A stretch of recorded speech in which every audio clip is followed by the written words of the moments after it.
Who else lives in a country where disappearing quietly is sometimes the only way to be heard? My name's Martin. And long before my marriage finally collapsed, I was already standing at the edge, silently asking myself the same question every night. Is this all there is? Not to life, but to us. Because truthfully, my marriage hadn't felt like a partnership in years. It had become more like a slow, painful unraveling.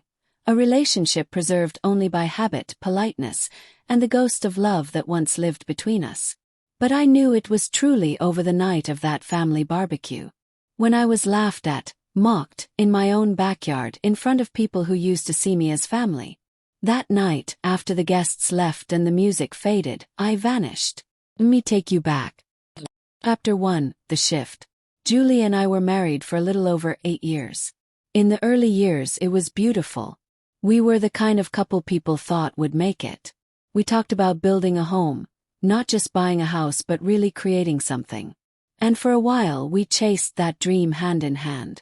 But things started changing in year 5. It wasn't dramatic. No fights, no betrayals, just a slow drift.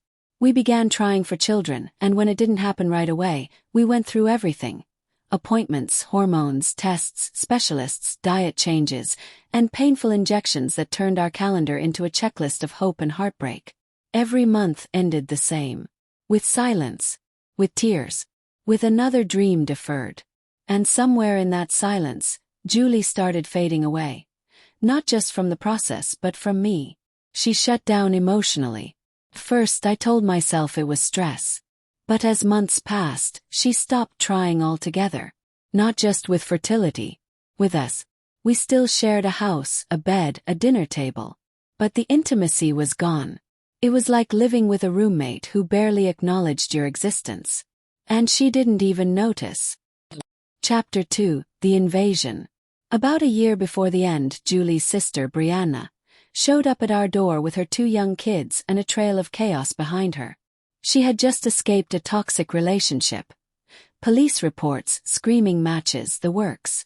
Julie asked if she could stay for a few days. Of course I said yes. It was the humane thing to do. But days turned into weeks. Weeks turned into months. And no one, not Brianna, not Julie, seemed interested in making an exit plan. Suddenly, I was living with an entire other family. Her sister was loud, abrasive, and snide. Kids ran wild. Their toys and clothes were everywhere. Kitchen, living room, even our bedroom at times. There were no boundaries, no apologies, no respect. I came home every night exhausted, praying for peace, only to be met with shouting, sarcasm, and more mess. And every time I raised a concern, Julie shut me down. She's my sister. She has nowhere else to go. You're overreacting. Chapter 3. The laugh that broke me. But the moment that ended it for me happened in broad daylight. At a backyard barbecue I wasn't even told about. I came home that Saturday to a driveway full of unfamiliar cars. Laughter spilled from the backyard. There was music, kids running, smoke from the grill. A full-blown family event that I hadn't even been invited to in my own home. I smiled politely, played along. That's when her sister Brianna cut through the small talk and said loudly, "You know, if Martin disappeared tomorrow, I don't think anyone would even notice." And they all laughed, even Julie. She smirked and added, "Stop.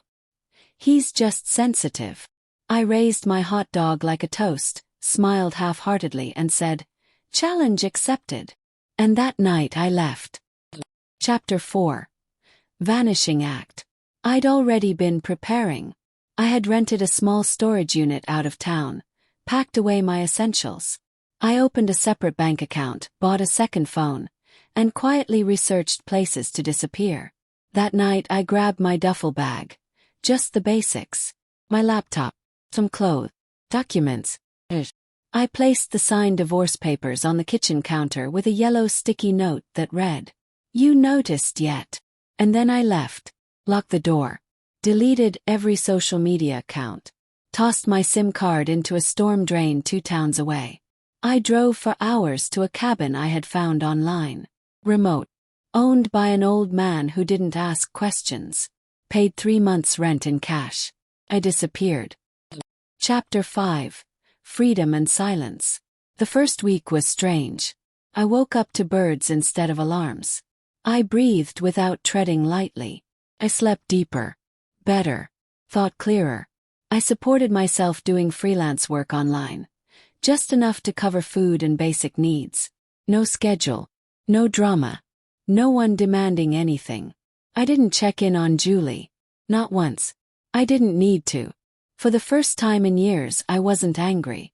I wasn't hurt. I was just free. Chapter 6. Ghosts from the Past. 8 months passed. One evening, I checked an old email account, one I hadn't touched since before I vanished. Dozens of messages from Julie waited there. First, they were furious. She called me a coward, accused me of abandonment, promised to take me to court. But as time went on, her tone changed. She started asking questions. Then came the regret. I understand now. I wish I had seen it sooner. I sent my sister away. The bank's after the house. I'm working 2 jobs. I just miss you. The last one stopped me cold. I never signed the divorce papers. I keep hoping one day you'll come back. Chapter 7. Closure. A year to the day since I left, I ran into Ryan, a mutual friend, at a coffee shop near town. He looked like he'd seen a ghost. Less than a week later, she found me. Julie showed up at my door, tear-streaked and trembling. She said everything I thought I needed to hear once, but it didn't matter anymore. I told her the truth. I'll come back, but only to finish this. To sign what needs signing. I can't be your husband again. Not after everything. Not after what your sister put me through. And you let it happen. She nodded. No arguments. No begging. Just a silent, painful understanding between 2 people who once had a future. Final thoughts. It's strange. People rarely see what they have until it's gone. It's a cliché, but sometimes the truth is a cliché. Julie only realized what she lost after I disappeared.